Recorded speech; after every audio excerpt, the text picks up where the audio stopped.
आज के इस वीडियो में हम करने वाले हैं फर्स्ट डेरिवेटिव टेस्ट और सेकंड डेरिवेटिव टेस्ट। अब ये फर्स्ट डेरिवेटिव टेस्ट और सेकंड डेरिवेटिव टेस्ट में इसकी जो प्रैक्टिकल अप्रोच के साथ साथ आपको बताऊंगा, समझाऊंगा, ताकि आप इसको इजीली समझ पाएं कि एक्चुअली में यहाँ पर आपको करना क्या है। एक बार आप ये मेथड समझ जाएंगे तो आप सारे क्वेश्चंस कर सकते हैं। तो पहले हम फर्स्ट डेरिवेटिव टेस्ट की बात करते हैं। पिछले वीडियो में हमने डिस्कस किया था कि लोकल मैक्सिमा, लोकल मिनिमा, ये सब क्या होता है। तो लोकल मैक्सिमा या लोकल मिनिमा वैल्यू निकालने के लिए आपको फर्स्ट डेरिवेटिव टेस्ट या सेकंड डेरिवेटिव टेस्ट यूज करना है। अब मान लो सपोज मैं भी एक वैसे सिंपल ग्राफ लेके चल रहा हूँ कि मान लो आपके पास एक ये ग्राफ आ गया, मान लो, ठीक है। अब इस ग्राफ में हमने ये समझा था कि जो ये मैक्सिमम वैल्यू जिस पर अटेन कर रहा है उस पॉइंट को हम बोलते हैं पॉइंट ऑफ लोकल मैक्सिमा। ये जो पॉइंट है हमारा, ये होगा पॉइंट ऑफ लोकल मैक्सिमा। और ये जो वैल्यू आएगी यहाँ पर सी वैल्यू पुट करने पर, जो फंक्शन है आपका y equals to F X, उसमें x की जगह जो आप c पुट करोगे तो आपके पास लोकल मैक्सिमम वैल्यू आ जाएगी। अब यहाँ पर फर्स्ट डेरिवेटिव टेस्ट से आपको करना क्या है।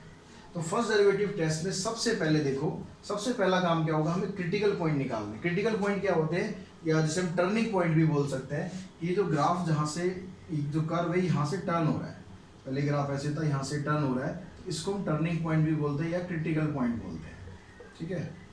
तो ये टर्निंग पॉइंट या क्रिटिकल पॉइंट आपको निकालने हैं। इसके लिए आपको सिंपली क्या करना है, कि एफ डैश एक्स को 0 के बराबर पुट करना है। क्या करना है, एफ डैश एक्स को 0 के बराबर पुट क्यों करना है, क्यों करना है उसको भी समझाता हूँ मैं क्यों करना है। क्योंकि यहाँ पर आप देखोगे इस पॉइंट पर, जिस पॉइंट पर ये मैक्सिमम वैल्यू अटेन कर रहा है, वहाँ पर अगर आप इसका एक टेंजेंट ड्रॉ करोगे, ये आपने टेंजेंट ड्रॉ किया, तो ये टेंजेंट हमेशा क्या होगा, एक्स एक्सिस के पैरेलल आएगा। एक्स एक्सिस के पैरेलल जब टेंजेंट आता है, तो हमने टेंजेंट वाली वीडियो में भी समझा था कि जो उसका स्लोप है वो 0 हो जाता है। स्लोप 0 होने का मतलब है कि जो डेरिवेटिव है वो 0 हो जाएगा। तो सबसे पहला काम क्या हमारे, हमें निकालना है क्रिटिकल पॉइंट। तो हमने यहाँ से क्रिटिकल पॉइंट निकालने के लिए एफ डैश एक्स निकाला, ये आ गया 3x² - 3। अब हमने इसको 0 के बराबर पुट करना है, ये फर्स्ट स्टेप कर रहे हैं हम अभी, ठीक है। अब हमने इसको पुट किया एफ डैश एक्स को 0, इसको 0 पुट करने पर आपके पास क्या आ जाएगा, यहाँ से x की दो वैल्यू आ जाएंगी, 3 कॉमन निकल जाएगा, x² - 1 आ गया और x की वैल्यू +-1 आ जाएगी। इसको सिंप्लीफाई करेंगे, x की अब दो वैल्यू आ गई आपके पास, +1 और -1। अब समझो हमें इससे पता कैसे लगाना है। मान लो ये वाला पॉइंट हमारा 1 आ गया, ठीक। अब हमें ये चेक करना है कि जो 1 पर है ये मैक्सिमम वैल्यू अटेन कर रहा है या मिनिमम वैल्यू अटेन कर रहा है।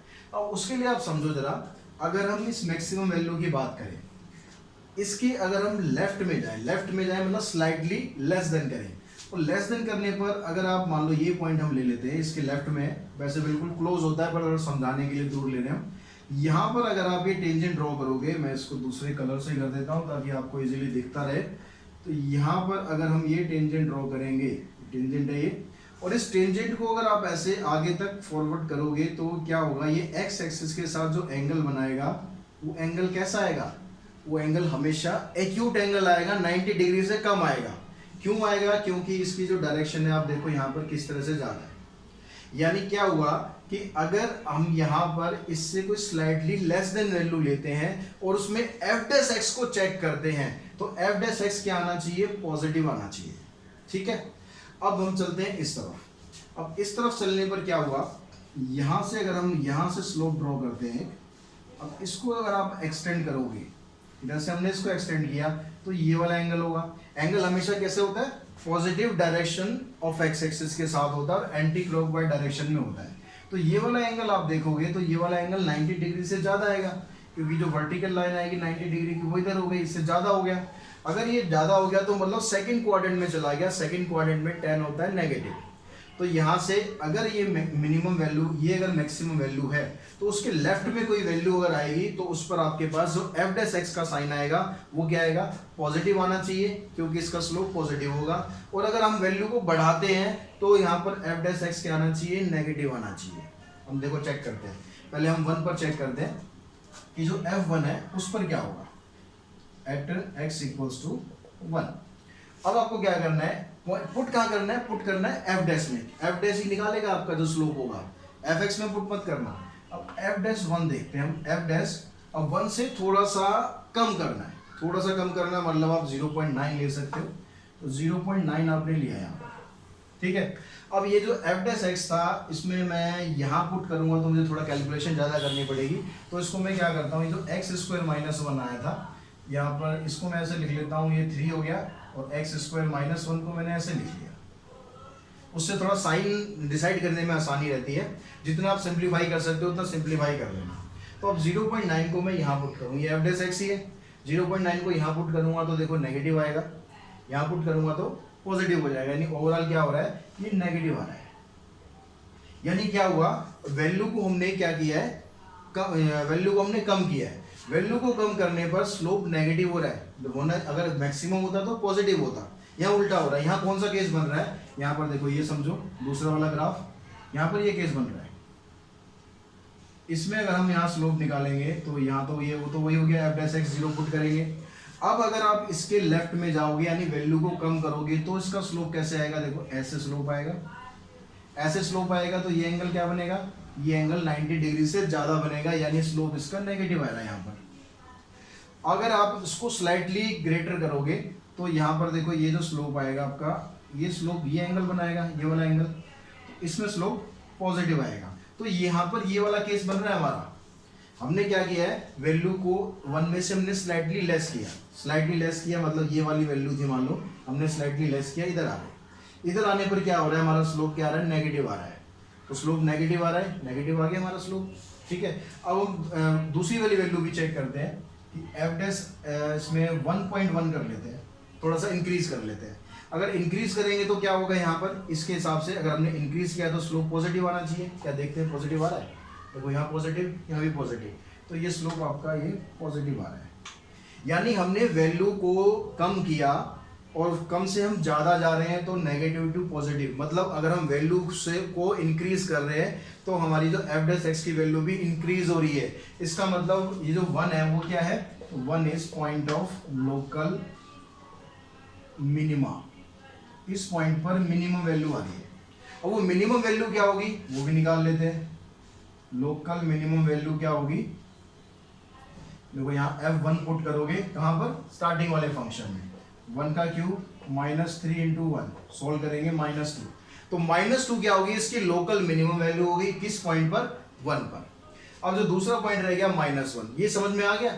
इसको एक बार दो बार अच्छी तरह वीडियो को देखना, एक बार आप समझ लोगे ये सारी चीजें, ये सारा बेसिक है और ये इसका एप्लीकेशन है, दोनों चीज साथ लेके चल रहा हूँ ताकि आप इजीली समझ जाएं। अब हम चलते हैं देखो -1 पर। अब हमने यहाँ पर ले लिया जी -1। अब देखो -1 से अगर आप स्लाइटली लेस करोगे, स्लाइटली लेस का मतलब कितना हो जाएगा, -1 पॉइंट समथिंग। तो हमने क्या करा, एफ डैश -1.1 ही ले लेते हैं, ज़्यादा दूर क्यों जाना। अब -1.1 आप यहाँ रखोगे तो ये भी माइनस, ये भी माइनस, माइनस में रहेगा ये, तो अभी यहाँ -1 पॉइंट रखा, ये +1 है तो ये भी माइनस आ गया, तो माइनस माइनस क्या हो जाएगा, ये आ रहा है आपका पॉजिटिव, ठीक है। अब अगर आप स्लाइटली इससे थोड़ा सा ज़्यादा रखोगे, थोड़ा ज़्यादा कितना हो जाएगा, -0.9, थोड़ा सा ज़्यादा करेंगे यानी राइट हैंड साइड में जाएंगे तो -0.9, 0.9 यहाँ पर रखा आपने, -0.9, ये -1 है तो ये तो माइनस ही रहेगा। यहाँ पर देखो ये माइनस है, ये प्लस है, तो यहाँ प्लस आ जाएगा, तो ये ब्रैकेट प्लस में आएगी, ये ब्रैकेट माइनस में आएगी, ओवरऑल साइन क्या आ जाएगा हमारा, नेगेटिव आ जाएगा। अब इसमें देखो ये केस बन रहा है ना, यहाँ पर हमने क्या किया था, वैल्यू को हमने यहाँ से जब कम किया तो स्लोप पॉजिटिव हुआ, वैल्यू को कम किया तो स्लोप क्या हो गया, पॉजिटिव, वैल्यू को आपने बढ़ाया तो स्लोप क्या हो गया, नेगेटिव। यानी ये क्या हुआ, जो -1 है, -1 is point of local maxima, और लोकल मैक्सिमम वैल्यू क्या होगी, लोकल मैक्सिमम वैल्यू निकालेंगे तो उसको आपको यहाँ पुट करना है, -1 का क्यूब -3 × -1, तो -1 + 3 यानी 2, तो 2 आ गई आपकी लोकल मैक्सिमम वैल्यू, -2 आ गई इसकी लोकल मिनिमम वैल्यू। तो इस तरह से फर्स्ट डेरिवेटिव टेस्ट से आप इजीली फाइंड कर लोगे कि क्या आपकी मैक्सिमम वैल्यू आएगी, क्या मिनिमम वैल्यू आएगी, और पॉइंट ऑफ लोकल मैक्सिमा क्या होगा, पॉइंट ऑफ लोकल मिनिमा क्या होगा। अच्छा, इसमें ये दो केस तो आई थिंक आपको समझ में आ गए होंगे, नहीं समझ में आए तो भी एक बार वीडियो को दोबारा रिवाइंड करना, तो बहुत अच्छे तरीके से मैंने समझाने की कोशिश करी है और आई होप आपको समझ में आ जाएगा। इसमें एक पॉइंट और होता है कि इसको हम बोलते हैं पॉइंट ऑफ इन्फ्लेक्शन। ये पॉइंट ऑफ इन्फ्लेक्शन क्या होता है, सपोज जैसे हमने यहाँ पर हम क्या देख रहे हैं कि आप अगर वैल्यू को नेगेटिव कर रहे हैं ठीक है, तो अब मतलब कम कर रहे हैं, नेगेटिव का मतलब कम कर रहे हैं, तो आपका स्लोप नेगेटिव हो गया। आप इसको बढ़ा रहे हैं तो स्लोप पॉजिटिव हो गया।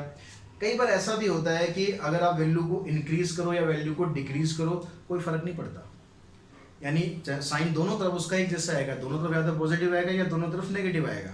तो उस केस में क्या होता है कि आपका जो मान लो हमने कोई ग्राफ लेके समझ लेते हैं, हम एक फंक्शन ले लेते हैं, एफ एक्स मान ले लिया हमने, एक्स क्यूब ले लिया। अब इसका आप डेरिवेटिव करेंगे, इसका डेरिवेटिव आ गया हमारे पास एक्स स्क्वायर। अब भैया क्यों यहाँ पर स्क्वायर दिया हुआ है आपको, अब स्क्वायर दिया हुआ है तो इसका हम point of local maximum minimum निकाल लेंगे। मान लो सपोज आपने निकाल लिया, निकालने के बाद आपने स्लाइटली लेस कर दिया, स्लाइटली ग्रेटर भी कर दिया। अब क्योंकि यहाँ पर स्क्वायर है, स्क्वायर होने से क्या होगा, उसका साइन तो चेंज होगा ही नहीं, वो तो पॉजिटिव रहेगा, चाहे आप नेगेटिव वैल्यू पुट कर लो चाहे पॉजिटिव वैल्यू पुट कर लो। यानी इस केस में इसका जो पॉइंट निकालोगे वो क्या होगा, पॉइंट ऑफ इन्फ्लेक्शन होगा। इसमें पॉइंट निकलेगा क्या, एक्चुअली पॉइंट निकलेगा इसमें जीरो। जब आप एफ डैश एक्स को जीरो पुट करोगे तो यहाँ से एक्स स्क्वायर एक्स की वैल्यू आ जाएगी जीरो। जरूर नहीं कि जीरो आएगी, कुछ और भी आ सकती है, इस केस में जीरो आ रही है। तो आप एक्स क्यूब का जब ग्राफ ड्रॉ करते हैं तो कुछ इस तरह से ग्राफ इसका जाता है। अब इसमें जब आप यहाँ पर टेंजेंट ड्रॉ करोगे, ठीक है, ये टेंजेंट ड्रॉ करोगे, इधर से ये टेंजेंट ड्रॉ करोगे, तो यहाँ पर कोई भी साइन पे फर्क नहीं पड़ेगा, क्योंकि जो टेंजेंट का जो एंगल है यहाँ भी अब भी पॉजिटिव है और यहाँ पर भी पॉजिटिव ही है। तो यानी स्लोप अगर चेंज ना हो, जिस केस में स्लोप चेंज ना हो, वैल्यू को आप इंक्रीज करो या वैल्यू को डिक्रीज करो, स्लोप में कोई फर्क ना पड़े, उस केस में उस पॉइंट को हम बोलते हैं पॉइंट ऑफ इन्फ्लेक्शन। क्या बोलते हैं, point of inflection, point of inflection. ठीक है, अगर आपने x की वैल्यू डिक्रीज करी या x की वैल्यू इंक्रीज करी लेकिन उसके स्लोप में कोई चेंज ना आए, तो that point is called point of inflection. तो आई होप आपको फर्स्ट डेरिवेटिव टेस्ट समझ में आ गया होगा। अब हम करते हैं सेकंड डेरिवेटिव टेस्ट। तो सेकंड डेरिवेटिव टेस्ट के लिए भी मैं फिलहाल क्वेश्चन में यही ले रहा हूँ, तो उससे आपको पता भी चल जाएगा, वेरीफाई भी हो जाएगा। देखो दो पॉइंट आए हमारे पास, +1 -1, वैल्यू आई है -2 +2। ठीक है, अब इसको हम सेकंड डेरिवेटिव टेस्ट से करते हैं। तो सेकंड डेरिवेटिव टेस्ट में क्या करेंगे, जो वर्किंग रूल होगा, स्टार्टिंग वाला पार्ट सेम ही होगा, यानी आपको क्रिटिकल पॉइंट निकालने के लिए f डैश x को 0 ही पुट करना है। इनको क्रिटिकल पॉइंट भी बोलते हैं। ठीक है, यहाँ पर आप लिख सकते हो फॉर क्रिटिकल पॉइंट्स, नहीं भी लिखोगे कोई दिक्कत नहीं है, चल जाएगा। तो यहाँ पर आपने सेकंड डेरिवेटिव टेस्ट अप्लाई करना है। अब सेकंड डेरिवेटिव टेस्ट का जो वर्किंग प्रिंसिपल होता है, इसके हम प्रूफ पे नहीं जाएंगे क्योंकि प्रूफ इसका आप थोड़ा सा ज़्यादा कॉम्प्लिकेटेड हो जाएगा आपके लिए, तो हम इसके प्रूफ पे नहीं जाएंगे, हम सिर्फ इसकी वर्किंग पे जाएंगे। इसकी वर्किंग फर्स्ट डेरिवेटिव टेस्ट के मुकाबले इजी होती है और वही आपको फॉलो करनी है मोस्टली क्वेश्चंस में। फर्स्ट डेरिवेटिव में क्या होता है, आपको थोड़ा सा कभी माइनस करना है, कभी प्लस करना है, फिर साइन चेक करना है, तो थोड़ा सा कॉम्प्लिकेटेड हो जाता है। लेकिन सेकंड डेरिवेटिव टेस्ट बहुत इजी होता है, इसको समझते हैं क्या करना है। तो फर्स्ट स्टेप है, फर्स्ट स्टेप में आपको फाइंड करने हैं क्रिटिकल पॉइंट्स। ठीक है, वो क्रिटिकल पॉइंट्स फाइंड करने के लिए f डैश x को 0 के बराबर पुट करना है। वो स्टेप हम ऑलरेडी यहाँ पर कर चुके हैं। सेकंड स्टेप में आपको क्या करना है, यहाँ पर आपको सेकंड डेरिवेटिव फाइंड करना है, find f double dash. Second derivative find कर लेते हैं क्या आएगा। तो सेकंड डेरिवेटिव आया आपके यहाँ पर 2 3 6x, ये आ गया हमारे पास सेकंड डेरिवेटिव। ठीक है, अब सेकंड डेरिवेटिव टेस्ट में जो आपने क्रिटिकल पॉइंट निकाले हैं, उस क्रिटिकल पॉइंट को आपको चेक करना है। ठीक है, स्टेप थर्ड में क्या करना है, check critical points in second derivative. ठीक है, मान लो आपने यहाँ पर मैं ले लेता हूँ, एक C1 है और एक C2 है, दो पॉइंट आ गए आपके पास। अब इन दोनों पॉइंट में आपको क्या देखना है, इनका जो साइन है वो नेगेटिव आ रहा है या पॉजिटिव आ रहा है। उल्टा लिख दिया मैंने, साइन इनका पॉजिटिव आ रहा है या नेगेटिव आ रहा है। अगर साइन पॉजिटिव आता है तो उस केस को हम बोलते हैं पॉइंट ऑफ लोकल मिनिमा बोलते हैं, ये ध्यान रखेंगे। उल्टा एक तरह से ही ध्यान रखो, जिस केस में साइन पॉजिटिव आता है उसको हम बोलते हैं पॉइंट ऑफ लोकल मिनिमा, और जिसमें लेस देन 0 आता है उसको बोलते हैं पॉइंट ऑफ लोकल मैक्सिमा। ठीक है, तो हम यहाँ पर देखो ये दोनों पॉइंट पुट करते हैं बारी बारी से। यहाँ 1 पुट किया हमने, 6 × 1 6 आ गया, यानी पॉजिटिव आ गया। पॉजिटिव का मतलब क्या हो गया, 1 is point point of local minima, greater than आया है तो पॉइंट ऑफ लोकल मिनिमा हो गया। अब हमें मिनिमम वैल्यू निकालनी है, लोकल मिनिमम वैल्यू निकालेंगे जैसे पहले निकाली थी। इस वन को आपको स्टार्टिंग वाले फंक्शन में पुट कर देना है एफ में, 1 का क्यूब माइनस 3 इंटू 1, तो देखोगे आप सेम वैल्यू आ गई। अब जो दूसरा पॉइंट है उसको पुट कर लेते हैं एफ डबल डैश माइनस 1। इसमें अगर माइनस 1 पुट करोगे 6 इंटू माइनस 1 क्या आ जाएगा, -6, लेस देन 0 आ रहा है। लेस देन 0 आने का मतलब क्या है, पॉइंट ऑफ लोकल मैक्सिमा, देखो 1 is point of local maxima. अब ये पॉइंट ऑफ लोकल मैक्सिमा आ गया तो लोकल मैक्सिमम वैल्यू क्या आ गई, लोकल मैक्सिमम वैल्यू निकालेंगे। लोकल मैक्सिमम वैल्यू आ जाएगी, जो -1 हमने निकाला उसको आप यहाँ पर पुट करोगे तो -1 का क्यूब -3 इंटू -1 सॉल्व करेंगे 2 आ जाएगी। तो जो हमने पहले निकाली थी अभी सेम वही वैल्यू आ गई है, टेस्ट डिफरेंट है लेकिन वैल्यू सेम ही रहेगी क्योंकि फंक्शन तो सेम ही था। तो हमारे पास जो सेकंड डेरिवेटिव टेस्ट आता है वो हमें थोड़ा सा आसान पड़ता है, इसमें आपको कुछ प्लस माइनस करके नहीं देखना पड़ता कि क्या आएगा। अच्छा, इसमें लेकिन एक समस्या होती है कई बार, वैसे जो वर्ड प्रॉब्लम आप करोगे उसमें समस्या आपको आएगी नहीं। एक इसमें तीसरा केस और अराइज हो सकता है। तीसरा केस क्या हो सकता है कि जब एफ डबल डैश में आप क्रिटिकल पॉइंट पुट करोगे तो ये 0 आ सकता है। अगर ऐसी सिचुएशन आ गई कि जो सेकंड डेरिवेटिव टेस्ट है उसमें क्रिटिकल पॉइंट पुट करने पर 0 वैल्यू आ रही है तो वहां पर सेकंड डेरिवेटिव टेस्ट फेल हो जाता है। सेकंड डेरिवेटिव टेस्ट फेल हो गया जी। अब सेकंड डेरिवेटिव अगर फेल हो गया तो क्या करना पड़ेगा आपको, फिर आपको चेक करना पड़ेगा फर्स्ट डेरिवेटिव से ही उस पॉइंट पर, सब पे नहीं करना। मान लो यहाँ 3 वैल्यू आती, 3 पे एक पे मैक्सिमम निकल गया, एक पे मिनिमम निकल गया, और मान लो जो तीसरा पॉइंट है उस तीसरा पॉइंट पे 0 आ रहा है।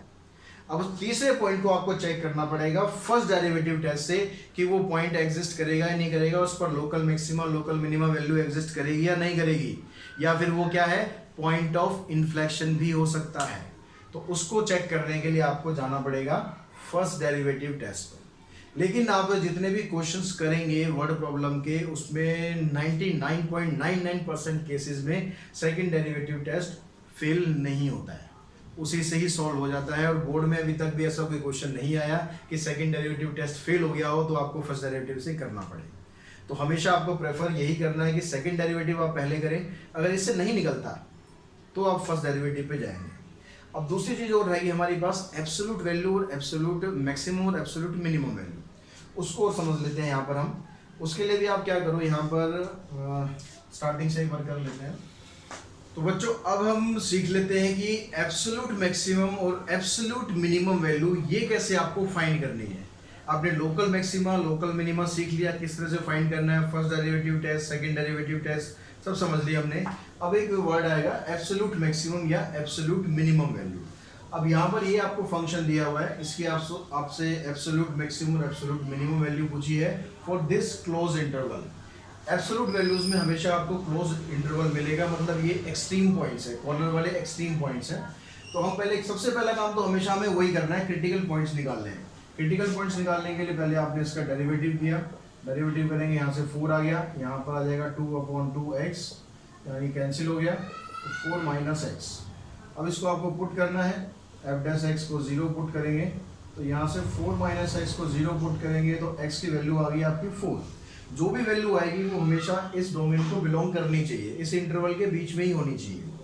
अब यहाँ से आपके पास एक वैल्यू आ गई, हो सकता है एक से ज़्यादा भी आ सकती है, अगर यहाँ डिपेंड करता है कि क्या कर्व दिया हुआ है उसके हिसाब से आप यहाँ पर एक से ज़्यादा वैल्यू भी आ सकती है। अब यहाँ पर हमें सेकंड डेरिवेटिव टेस्ट नहीं करना, फर्स्ट डेरिवेटिव टेस्ट नहीं करना, आपको सिंपली क्या करना है, जो वैल्यू हमने ये निकाली है, ये जो वैल्यू निकलती है वो क्या होती है, क्रिटिकल पॉइंट्स होते हैं। वो जो हम जो निकालते हैं क्रिटिकल पॉइंट्स, मतलब जिन पर हमें चेक करना होता है कि वैल्यू मैक्सिमम आएगी या मिनिमम आएगी। यहाँ पर हमें ये चेक नहीं करना, हमें ये नहीं बताना कि इस पॉइंट पर मैक्सिमम आ रही है मिनिमम आ रही है, हमें बताना नहीं, हमें निकालनी है। तो हम क्या करते हैं, डायरेक्ट वैल्यू निकालते हैं। यहाँ x की वैल्यू 4 यहाँ पर आप पुट करेंगे f4, तो ये आ जाएगा 4 इंटू में 4 -1/2 इंटू 4 का स्क्वायर, तो ये हो गया 16। ये 16 को आप 2 से डिवाइड कर देंगे 8, तो ये वाली वैल्यू आ गई 8। अब यहाँ और वैल्यू होती तो वो भी हम निकाल लेते, लेकिन और वैल्यू यहाँ नहीं है। इसके अलावा जो ये एक्सट्रीम पॉइंट है इनकी भी वैल्यू आपको निकालनी है, तो f2 भी हम निकालते हैं। तो यहाँ पर हमने पुट किया और यहाँ भी हमने पुट किया, तो ये आ गया 4 2 8, ये 4 को 2 से डिवाइड करेंगे 2 आ जाएगा, ये वैल्यू आ गई 6। उसके बाद रहेगा f9/2, इस पर भी निकाल लेते हैं। तो यहाँ पुट करेंगे 4 इंटू में 9/2 माइनस 1/2, और 9/2 का स्क्वायर करेंगे तो हो जाएगा 81/4, डायरेक्ट मैंने स्क्वायर कर दिया है। यहाँ से इसको कैंसिल किया हमने, ये आ गया 18, इधर आ जाएगा 81/8। इसको हम एलसीएम लेके सॉल्व करेंगे, 8 डिनोमिनेटर में आ गया, 18 8 जा 144 माइनस 81, इसको सॉल्व करेंगे 4 माइनस 1 3, 14 माइनस 8 6, तो 63/8 आ गया। इसको हम देख लेते हैं कि कितनी वैल्यू आएगी। 8 7 जा 56, 7 रिमाइंडर बचेगा, ये वैल्यू आ गई। अब जितनी भी वैल्यूज हमने यहाँ पर निकाली है, हमने पहले डिस्कस किया था, जितनी भी लोकल मैक्सिमम या लोकल मिनिमम वैल्यू हम निकालते हैं, उनमें जो सबसे बड़ी वैल्यू होती है वो होती है एब्सोल्यूट मैक्सिमम, और जो सबसे छोटी वैल्यू होती है वो होती है एब्सोल्यूट मिनिमम। इसलिए हमने यहाँ पर कोई टेस्ट यूज नहीं किया, क्योंकि हमें ये नहीं चेक करना था कि किस पॉइंट पर मैक्सिमम आनी है, किस पॉइंट पर मिनिमम आनी है।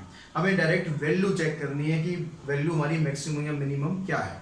तो हमारा जो क्रिटिकल पॉइंट था हमने उस पर वैल्यू निकाली, अगर और भी क्रिटिकल पॉइंट होते हम उस पर भी वैल्यू निकाल लेते, प्लस ये जो आपके जो एक्सट्रीम पॉइंट दिए होंगे इन पर भी वैल्यू निकालो। फिर उन सब में से आप कैलकुलेट कर लो कि भाई सबसे बड़ी वैल्यू कौन सी है। यहाँ पर सबसे बड़ी वैल्यू आ रही है ये 8, तो ये आ गई आपकी एब्सोल्यूट मैक्सिमम वैल्यू, और सबसे छोटी आ रही है 6, तो एब्सोल्यूट मिनिमम वैल्यू ये आ जाएगी 6। तो इस तरह से आप किसी भी फंक्शन की एब्सोल्यूट मैक्सिमम या एब्सोल्यूट मिनिमम वैल्यू निकाल सकते हैं। इस वीडियो में हमने ये समझ लिया कि फर्स्ट डेरिवेटिव टेस्ट क्या होता है, सेकंड डेरिवेटिव टेस्ट क्या होता है, एब्सोल्यूट वैल्यूज हम कैसे निकालते हैं। ये सारी आपको आई होप समझ में आ गई होंगी। मैंने इसी तरीके से आपको कोशिश करी है कि आप इसको इजीली समझ पाएं। अगर समझ में आ गई है तो वीडियो को जरूर लाइक करो, साथ ही अपने फ्रेंड्स को भी शेयर करो जिनको अभी तक ये कंसेप्ट समझ में नहीं आया है। कंसेप्ट सिर्फ ये नहीं है कि आपने कंसेप्ट समझ लिया, रट लिया, क्वेश्चन कर दिए, नहीं, आपको उसका कंसेप्ट समझना है, बेसिक क्या है। तो वो बेसिक आपको आई होप आज क्लियर हो गया होगा। तो साथ ही चैनल को सब्सक्राइब भी करें और बेल आइकन को प्रेस भी कर लें, ताकि जो भी वीडियोज मैं बनाऊँ वो तुरंत आपके पास आ सके। आज की वीडियो में इतना ही। Thanks to all of you.